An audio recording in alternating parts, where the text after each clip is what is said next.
Не си правете такива домени, моля ви са, моля ви се. handmadeartgiftshop.com. Първо го прочета handmadegiftshop.com, половин часа киризих като катерица тук, защо не ми зарежда сайта, проверях буква по буква като някоя лелка в ведомост, деца разгледаха едно време такива и накрая с 300 зора видях, че съм пропуснал някакво си арт по средата.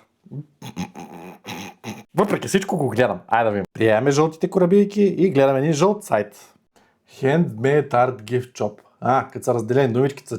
Въпреки, че сега ще кажете пак това ще кажа едно и също, искам да пише тук ръчно изработени подаръци за вашия повод или приятел.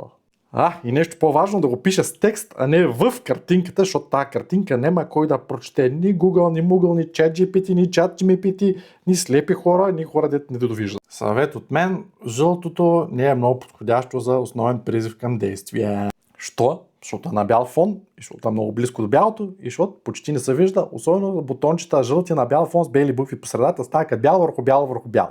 Освен това, като го гледам този целия сайт, то няма ни дизайн, ни бранд. Сега ще кажете, то пак почна хити.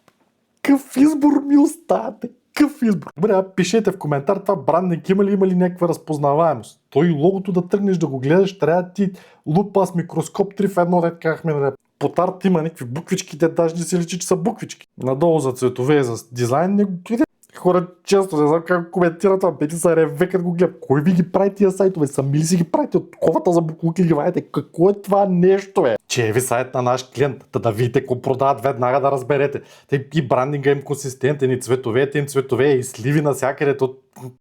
Ти не знам какъв трябва да се разбереш за какво е този сайт. Направо с този арт гифт шоп, те ви го направим, но много не се шегувам.